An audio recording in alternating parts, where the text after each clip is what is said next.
Okay, perfect, perfect. Warm welcome to all of you. Thank you for joining today's ILA Coffee Chat on green IT challenges and opportunities for the board. My name is Marie-Adélaïde LECLERCQ-OLHAGARAY. I'm the co-chair of the Sustainability Strategy for Boards Working Committee at ILA, and I will be moderating today's coffee chat.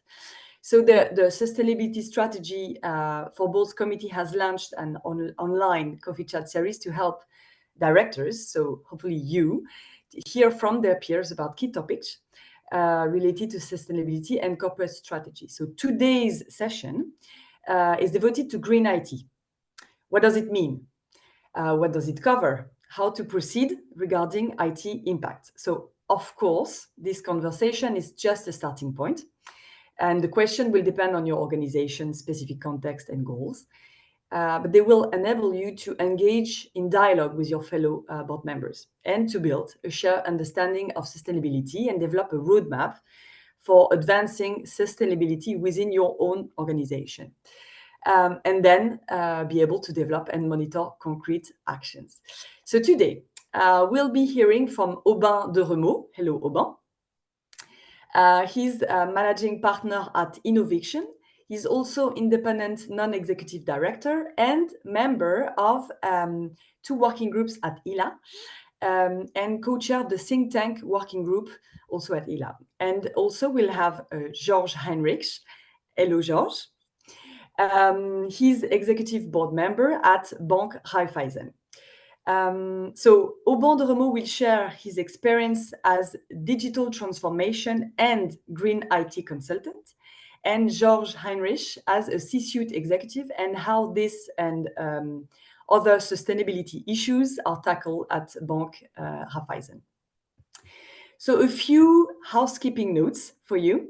You can ask questions throughout the session using the chat function. So super important, you don't have to wait the end of the discussion to raise your questions. You can ask them throughout the discussion, and we'll hold after the discussion, which will last approximately 45 minutes. We'll hold a Q&A session for about 10 minutes. So don't wait. This session is being recorded. It will be made available later on the ILA website. So now, without further ado, let's start. Georges and Auban, thank you very much for sharing your valuable experience with the ILA community today. And I will turn to you, Auban, to start with the basics, because I'd like to understand what green IT actually covers. Thank you, Marie-Adélaïde. Hello, everyone. So I will try to do that in a, let's say, in a nutshell, because of course, like every sustainability topic, there is some complexity and a lot of concepts, let's say, that might be explored. So let me start with the very, let's say, hardware part of the IT. Let's dive into let's say, the life of any IT equipment or solution, right? So we start with the extraction. So extraction means, in terms of impact, destruction of natural ecosystems, of course. Generating also a lot of toxic wastewater to support this extraction. A lot of fossil energy to transport all these minerals, ores. But also from a social perspective, forced displacements, geographical conflicts around these strategic resources, and human traffics. The second step is manufacturing, so the chips and the boards, and assembling. At this step, there is a lot of water usage, and again, toxic wastewater, a lot of energy and fossil energy to smelt ores and to produce the chips and the components. And from a social perspective, again, there are a lot of questions around work conditions and human rights as well. The next step is distribution, we hear a lot of this step, especially in all the communication from vendors and manufacturers. But this step is less than 2% of the overall part of contributes to the overall footprint of any equipment. So when you hear about, yeah, we use recycled packaging and so on, this is clearly greenwashing, right? So, and the next step is, of course, the usage. So here we come. If you are not in company that are manufacturing chips and so on, so this is your steps. Let's say where you have the hand on it. So usage, it's about energy and more. We will discuss a bit more about that. It is also about land use. So for the offices, the data centers and all the equipments and the infrastructure for this. But also related to labor that is required to create, manage and maintain all the digital services that we use. And there is a last step, which is the end of life. This is also a very concerning topic because at the end, this generates what we call e-wastes. To give you a single figure, only 22% of the overall equipment that are manufactured are collected in a documented manner. So that means that there is a lot of a big room for improvement about that. In terms of trends, I will not go into detail about all these figures. The main lesson here is about this trend that is ever growing about regarding the footprint of the digital technologies. So this rising trends is the real concerns regarding this. From a global perspective, as we rely on technologies to address and tackle some key issues for humanity, the priority is to contain these trends, to limit impacts and secure the supply for the future technology demands. And from the organization perspective, we should have a big room for improvement regarding our current usages and regarding waste management. And the key is to rationalize, let's say, future use cases to make it sustainable. Oops, sorry. And last but not least, regarding, let's say, the impacts, of course, there is a lot of big focus on GHG emissions. When we look at IT, it also, it's wider than that. And it's touch, let's say, it concern as the water, humanity, and also biodiversity topics. Yeah, super. Thank you very much, Auban. It's very useful. Thank you for setting the scene. And just to say to the participants that we'll share the slides afterwards. So don't be frightened. You can, of course, make a screenshot, but we'll send it to you. So super useful to set the scene like this. I'm turning to you, Georges, to understand how, what does that mean for you in the banking world, concretely? So, good morning, and thank you very much for the invitation. Yes, well, you mentioned I work in a bank, and so in the banking sector, currently, when you talk about ESG, the biggest regulatory focus is on, say, the indirect carbon emissions produced by the financial sector, so emissions financed via investments, via credits and loans. But banks, like any other company, also produce direct emissions.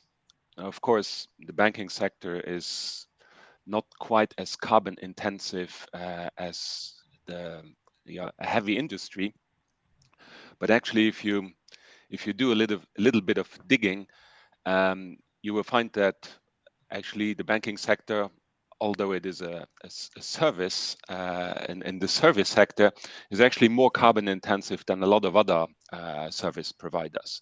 And why is that? That is because banks today are actually more like a technology company. And so in the banking sector, basically everything depends on IT. We collect, store huge quantities of data. We need to make sure that all this data is stored not just in one place, but in at least 2 places, accessible 24 hours, 7 days a week. Almost all our customer interactions depend on IT, whether through the core banking system, if the customer goes through the branch, or through e-banking. So almost every time a customer interacts with the bank, IT is involved. Of course, we need to equip all our collaborators, all our employees with tech equipment. So in actual fact, the carbon intensity and the IT heaviness of the banking sector is much bigger than may appear at first sight. So this obviously then offers a big potential for energy saving measures.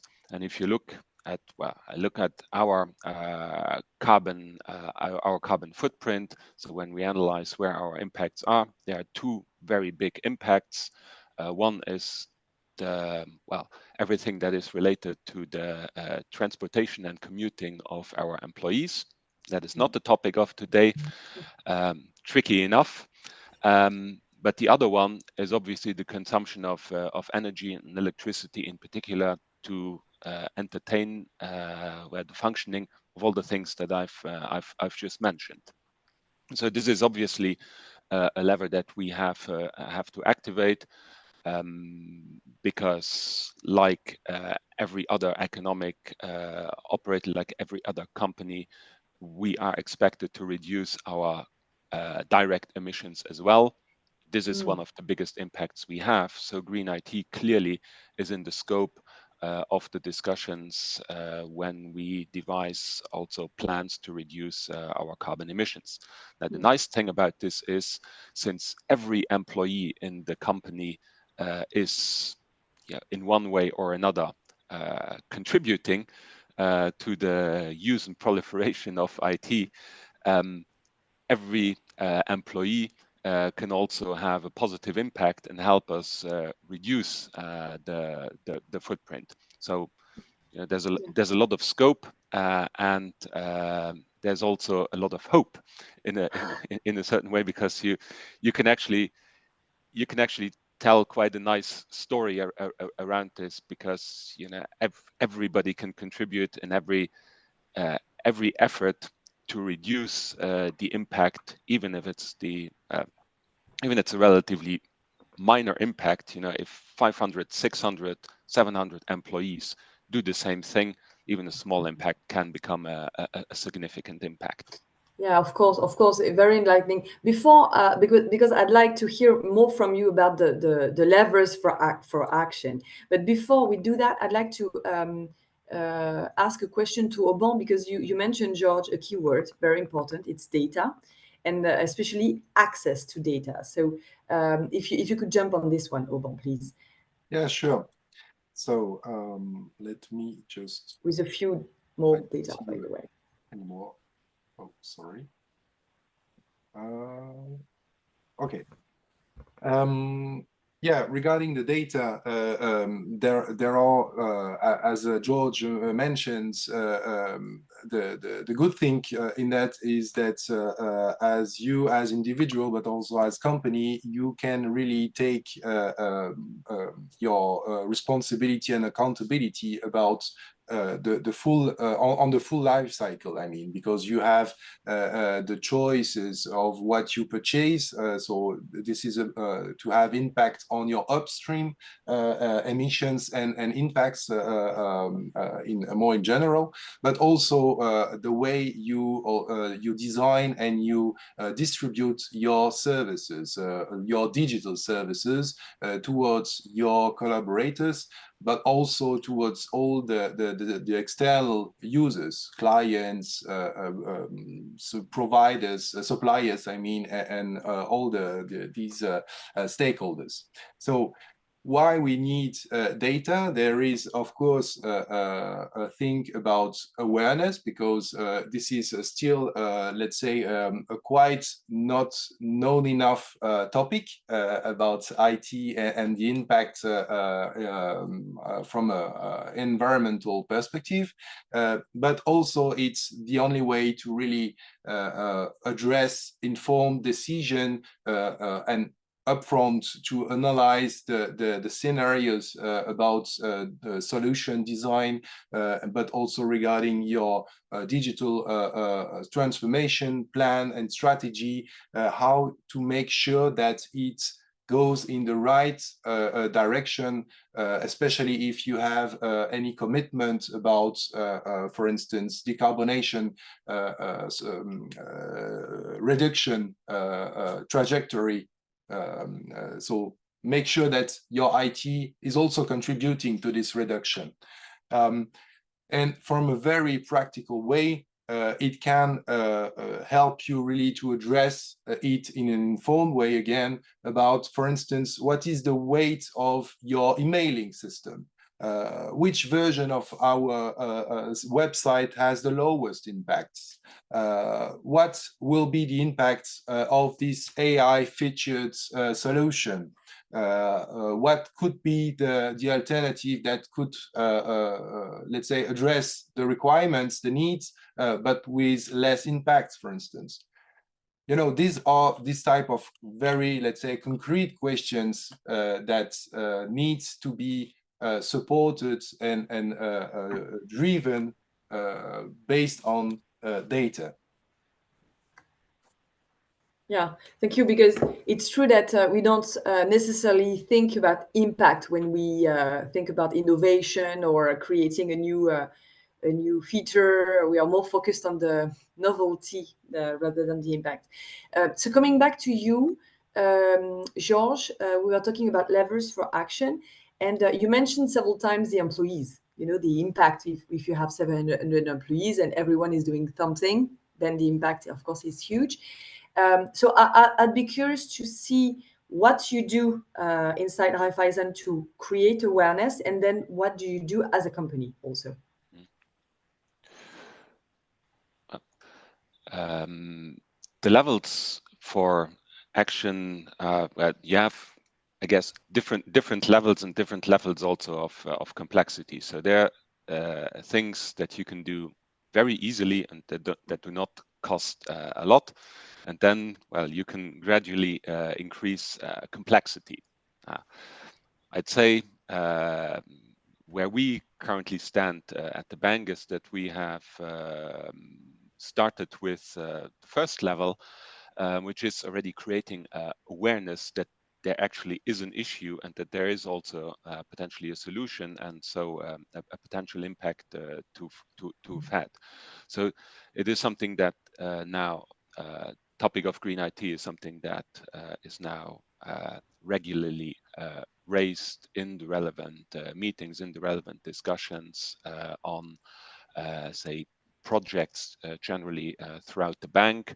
And you can create awareness through various ways. You can, some companies, for instance, what they do is they create once a year something called the data deletion day or the data deletion week. So you know, they provide some information on the carbon footprint of all the data that is handled, stored, sent left, right, and center. And then they say, okay, guys, you know, just take the next few days to clean up a little bit your emails, your folders. And already that you can discuss about the actual impact of that, but it creates a certain kind of awareness where people say, yeah, okay, they go and look into their email system and they say, oh, damn, yeah, okay, I have 10,000 emails. People often actually use their email because it's so convenient, use it as a filing system and a filing cabinet. Guilty. Yeah, me too actually.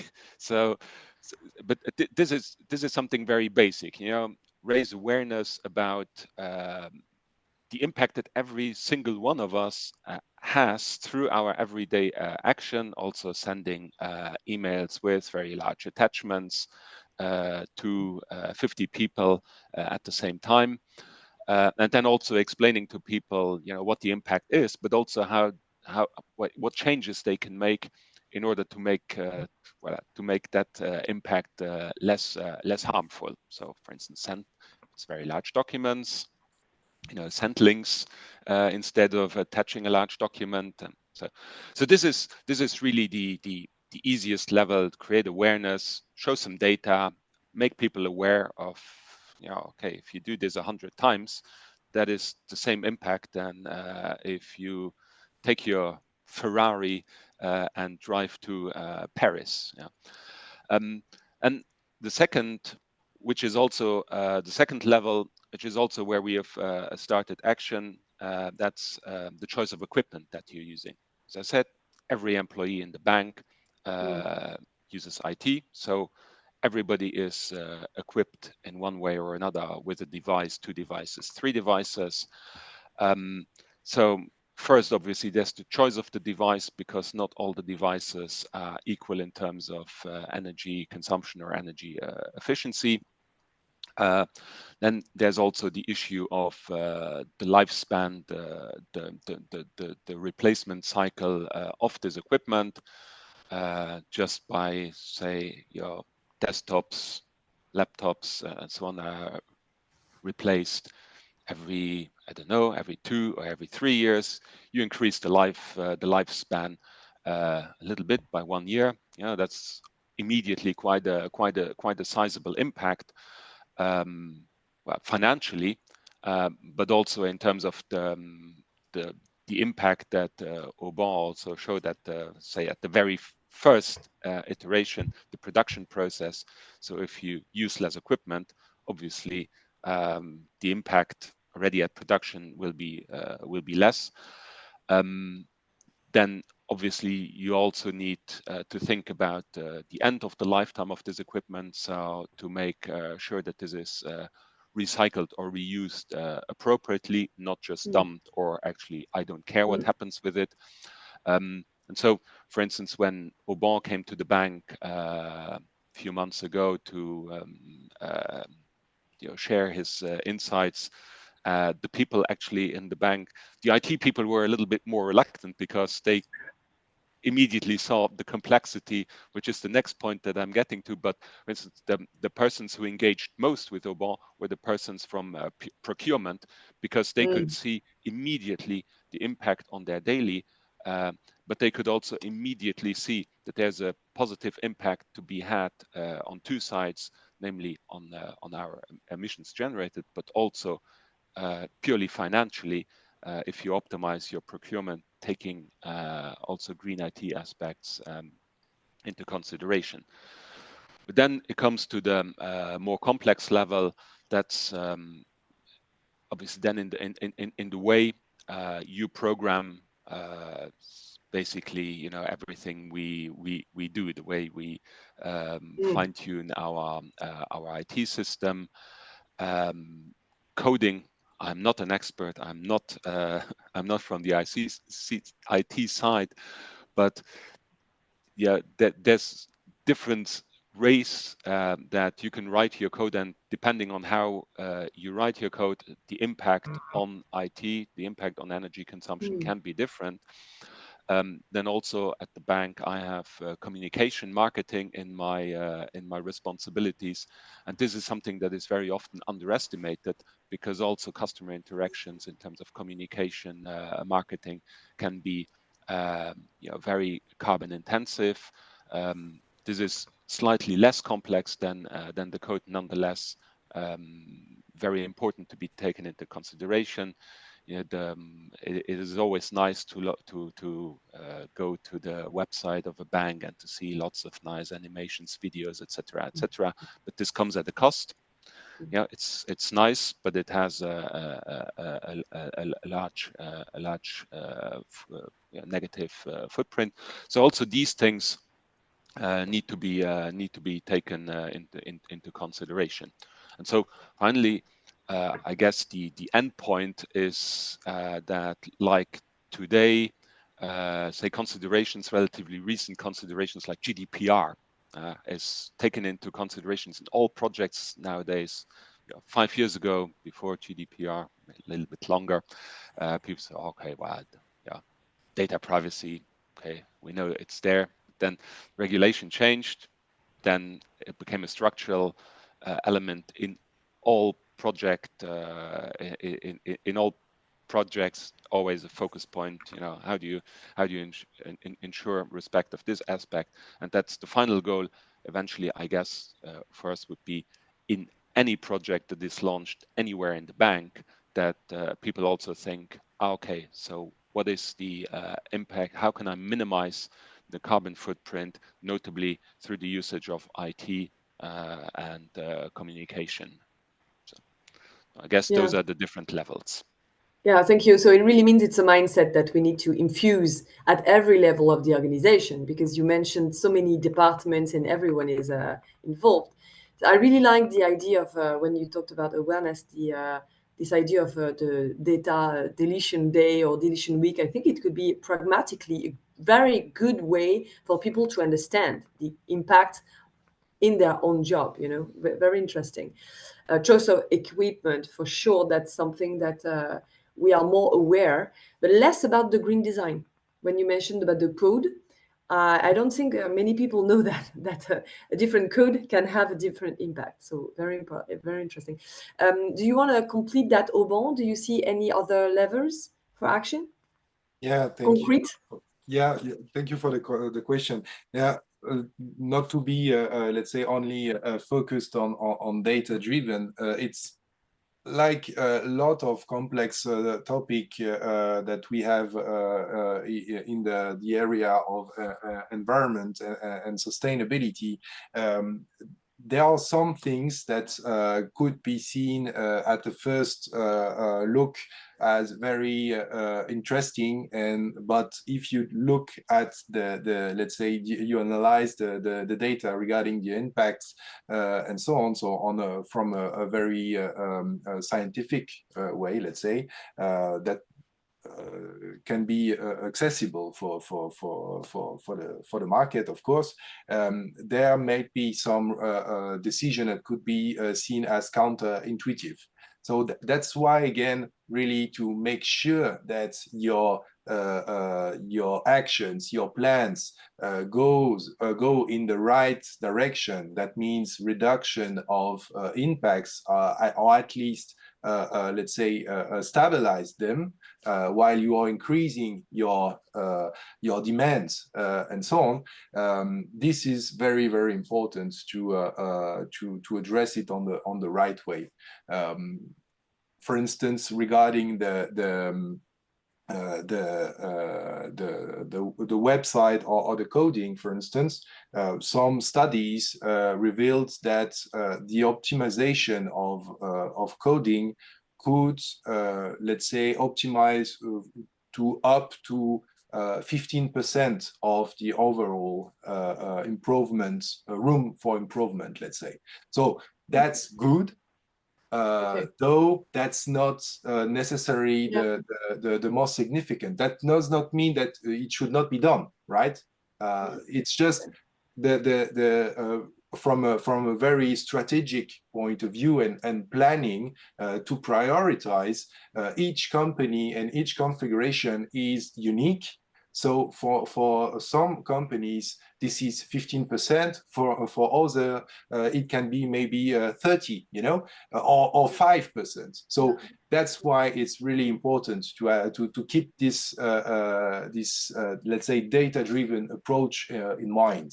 Okay. And before, of course, the first question in my mind is how do we measure that? But I'd like maybe to come back to Georges and talk about the website. This is something super concrete. Every company has one.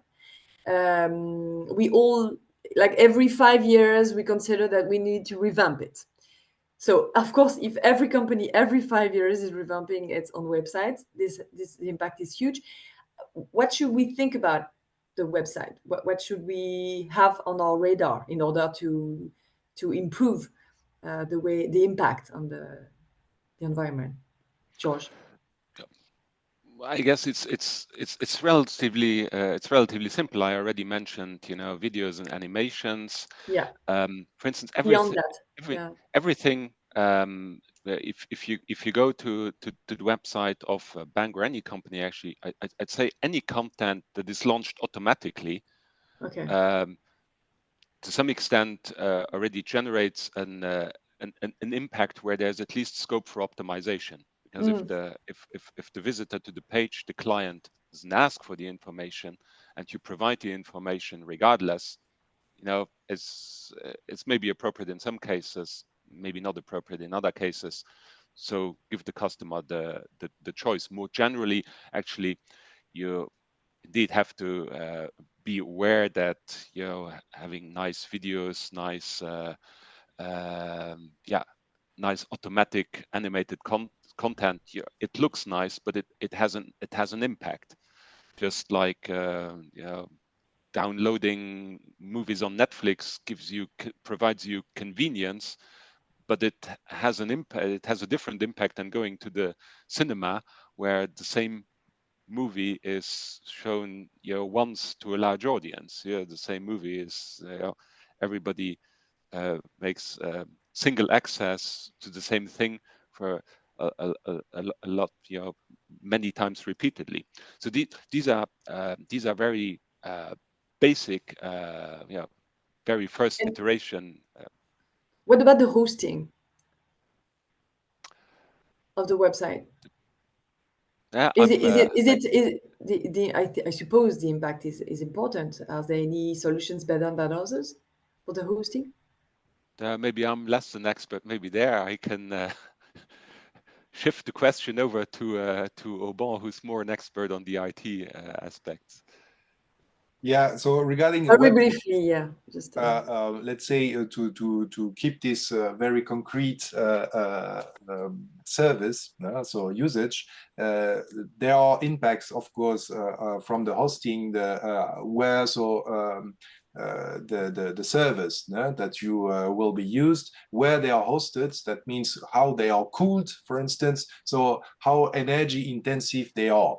The coding is also influencing this intensity of energy, because if you use very complex algorithms without going into details, so of course you will demand more resources from computing as well as storage. And there is another part where high impact can be if not avoided, at least reduced, and it was introduced by Georges, for instance. It's about the time you spend on your end user equipment, so your device, so mobile or computer, to show and to interact with this website. I mean, if your website is very complex with a lot of animations, contents, and so on, that means that for a single need as a consumer, I mean, you will spend more time on your device. And this is where also you have a big room for impact, is to make the services as lightweight, so as light as possible. Like if you remember the first version of the Google search page, which was the disruption in terms of search engine, where you had only one text bar and a button, and that's and one logo, and that was all. So keep that in mind. And eco design is this. So we just about that. It's how you integrate your environmental and social consideration when you are thinking of a solution. It's integrating these perspectives into your design. Okay, thank you both of you for the insights and practical measures. So now, how do we measure it? Maybe staying with you, Auban, do we need to create new tools again to measure, or how can we do that? No, so Measure the impact. It might be seen as very complex, although it is not yet. The good news is that in Europe, European Union provides and propose a framework for assessment of any. So for any product, which is called the Product Environmental Footprint framework, and it can be then declined by, let's say, a product category. So that's a very good news, because it gives you really a framework to how to assess it, and how you can assess it and compare also, and then communicate also, you know, because we did not talk about greenwashing, so a little bit, but this is a very key. For instance, regarding when you are disclosing any IT-enabled reduction, you know, the so-called IT for green, right? Most often the communication that are done in this area are, okay, we avoided this and this in terms of impact thanks to the digital technologies. But they do, most of them do not include the impact of the technology itself, for instance, you know. So that's why this measurement is very important to take from in the full life cycle from a service. And yeah, so the European Union is there to give us some tools that are quite reliable. Of course, they need to be put into practice in your company, but in the end, you can really build, like in sustainability, regarding the sustainability reporting, right? You build a so-called management system, to manage all the data that you will use then in your annual reporting, but also to drive your decisions and your oversight during the year. It's exactly the same. You need to build some specific indicators that could be very practically used by your teams and by yourself to oversee the advancement of this strategy. Does it answer to? Yes, absolutely, absolutely. And I'd like to ask Georges, in fact, the same question, and what you implemented practically to measure your actions, Georges. Well, again, you can go from fairly simple to fairly complex. Now, the simplest, of course, is we know exactly how much data we have, how much data we store, how much space it occupies. Then you can fairly easily convert this into equivalent emissions.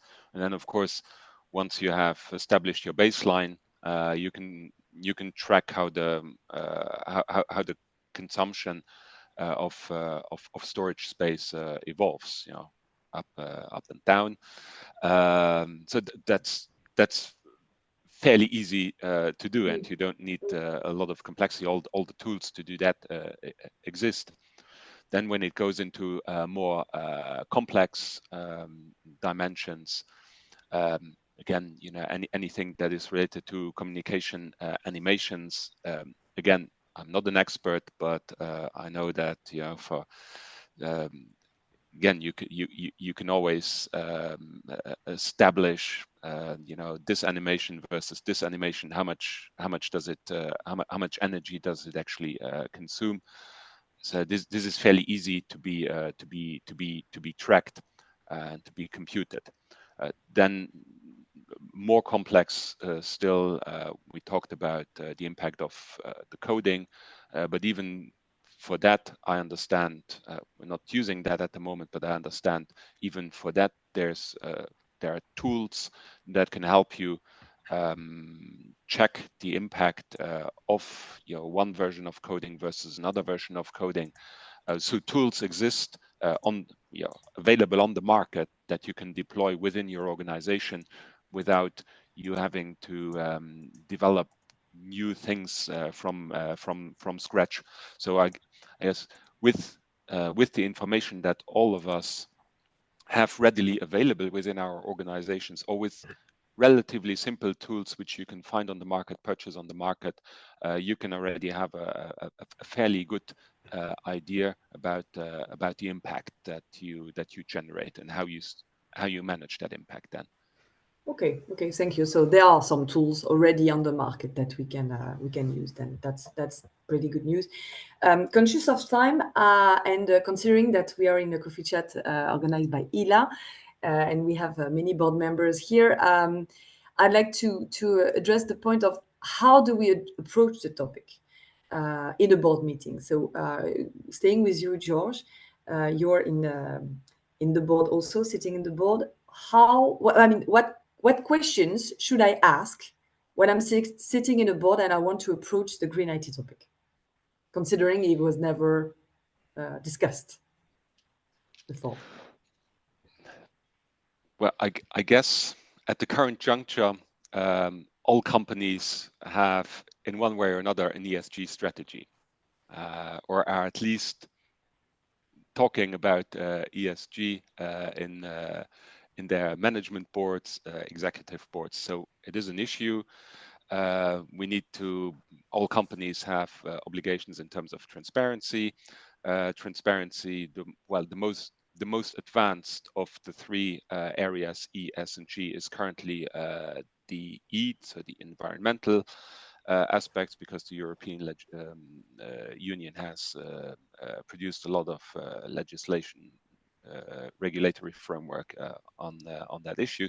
So normally the E of ESG needs to be quite high on the radar of board members already.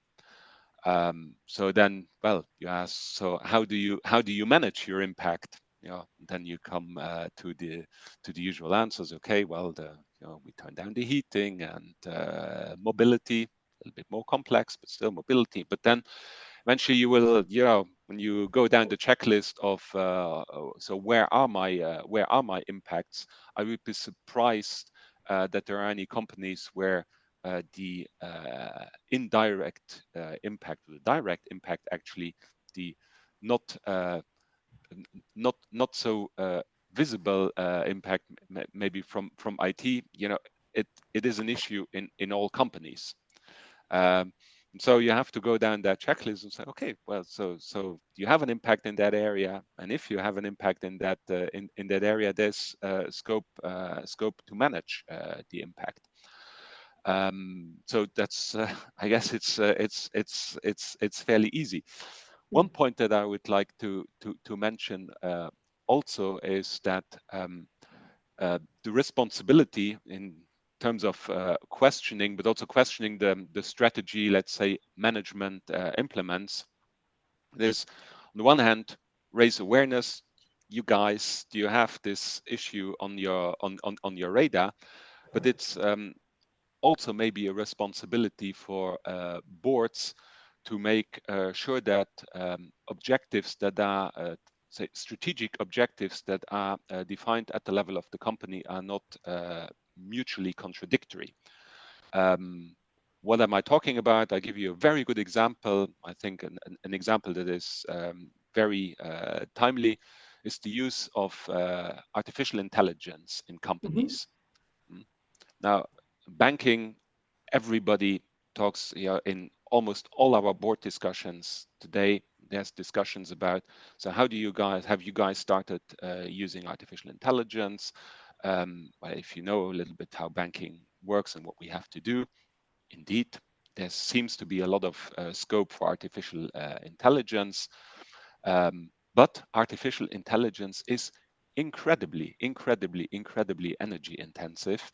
And so, you know, it's nice to tell your employees, hi guys, why don't you delete emails? Why are you not careful about the size of your attachments, and why don't we just show a picture instead of launching a video when the customer goes to our website? But if in parallel we say, well, hi guys, why don't you become much more efficient by using artificial intelligence? You know, all those efforts will be annihilated, and even the opposite will happen.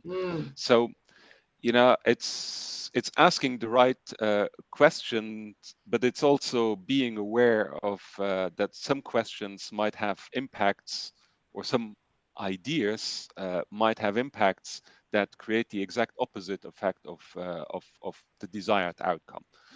So yeah, I mean, I guess the role of boards in that in that respect is, on the one hand, you know, create awareness, make sure that the issue is on the radar of management, and finds its way into strategy, but finds its way into strategy in an intelligent way, and where you are well aware of the interdependencies and the complexity of the issue. Thank you. And I remember when we prepared this discussion, you told me about all this defining priorities, allocating resources. This was the core business of boards, and I think that's a good way to summarize it. Auban, what would you share about the role of the board and the things they have to keep in mind? And yeah, so that's a very good example that George just shared about the current, let's say, dilemmas that board members love to discuss and to be, let's say, involved in. So we work a lot with dilemmas. No? From what I could see, let's say, on the fields, is that the green IT, let's say, approach journey, like sustainability, always starts to be efficient, starts from, let's say, the CSR team. That means they had a mandate from the executive. That means that they should have a mandate from the board, right? And why it is also very important is that because, as you could show, is that this is highly transversal topic. You need to make a lot of different stakeholders, so internal but also external, making a coordination and working together to have the right impacts and to address the right questions and the right dilemmas. So the first question is really, okay, where in our sustainability strategy, where is the IT? How IT will contribute to our trajectory, so decarbonation trajectory, for instance, so commitment. This would be for maybe the first questions. Another good news, let's say, with green IT is, although there is still a lack of sufficient transparency to have highly reliable data, especially from the cloud providers, which is a fog in terms of transparency, it's possible to address the scope 3, which is, let's say, the holy grail for the coming years. It is possible to start from green IT to build this scope 3 management, let's say, again. So that could be a good opportunity as board member to ask, okay, where are we in this objective of being able to be transparent, to disclose some scopes 3, so on a reliable way.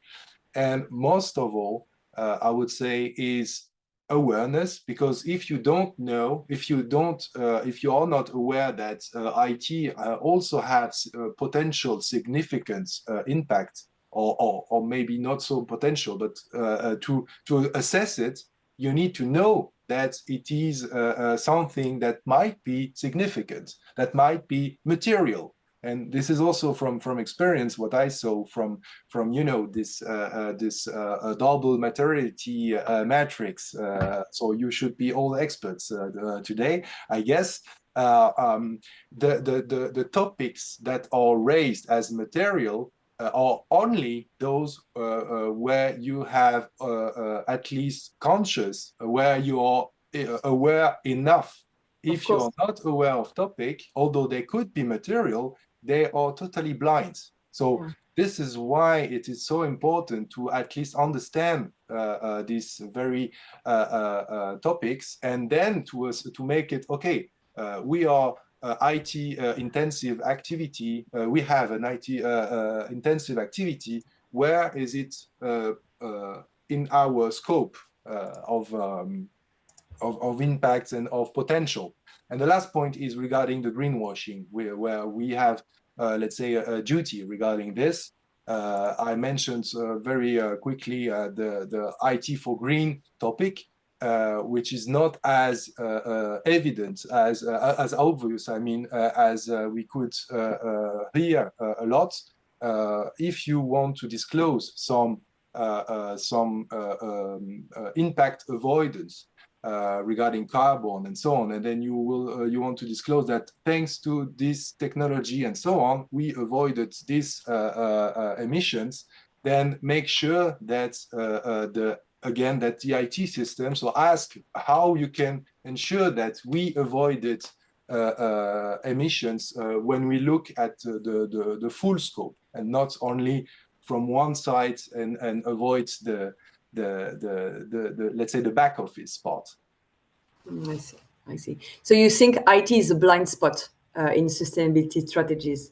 Usually. Yeah, clearly, because it's from let's say a historical reason.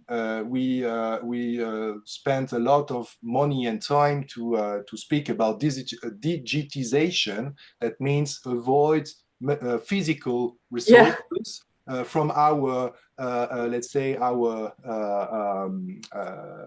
visual visual perspective, and to move it into something virtual. At least it is not, of course, virtual. They are physical realities, but they are not just on our view. So that's why it's very. We are at a specific point, pivot point. Let's say that the digital technologies has taken so much place that we should not continue in the same trend as you saw in the quick chart, although this will be complicated for the future, to make sure that we still can use technology to help us on the company perspective, but also from the humanity. What I take from this is that virtual is not so virtual. Absolutely not. So I'm conscious of time. Let's say. Yeah, exactly. I'd like some participants to ask questions. Please don't hesitate to ask your questions in the chat, because I'm not sure. Either you're shy, could happen, or I have a technical issue, but I don't see the questions. So please don't hesitate to ask them. Anyway, I have some in store, don't worry. But before maybe some other questions, I would like to thank you, Auban and Georges, really for this inspiring and practical. I like when it's practical conversation. Do you want to share some last words with the ILA community? Maybe starting with you, Georges? Like a summary or the key idea that you want everyone to remember? Oh, that's a big task you're asking me to fulfill. I'd say, well, it is often said that we live in times of multiple crises, and what we have actually observed is that a lot of these crises have been used as diversions with respect to sustainability, because my feeling today is that the sustainability and the ESG agenda is facing a lot of headwinds and a lot of opposition in a lot of quarters. I can partially understand that, and partially or to a large extent I obviously regret that. So I guess my concluding statement would be that we have to understand how to make sustainability sustainable within our organizations. And if we want to make sustainability sustainable, we have to move from very abstract and very long-term things to very concrete initiatives that deliver a fairly direct and a concrete impact that you can measure, that also have positive impacts on the P&L of the company.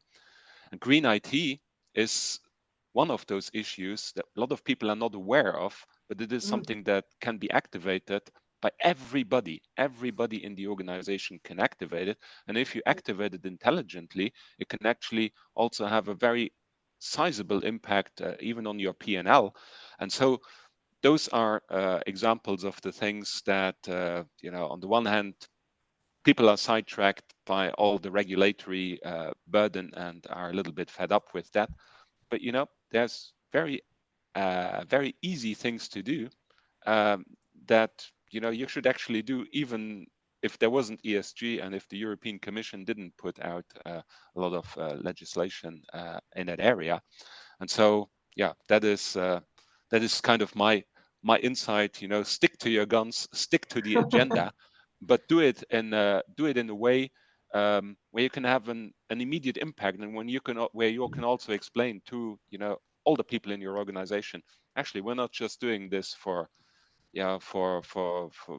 symbolic reasons, but it actually has a genuine impact on the performance of our company.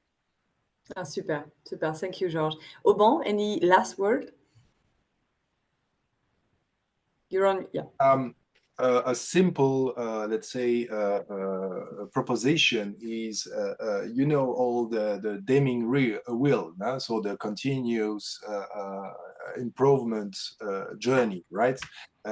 This is the plan, do, check, act. You all, almost all there. So what I can propose you as a board director, board member, is to put this Deming wheel into motion regarding this, let's say, green IT angle from your sustainability journey, and start to ask for check first, in the plan, do, check, act. Start with the check. So you can really have some material to raise awareness at every level of, okay, where are we, the starting point, and then you can, as George said, you can, from a very short term, start to have better, so measurable impacts when you start with this. Okay, super. So the Deming wheel, but in another order. Yeah, not start with the plan, but start with the check, check. Okay.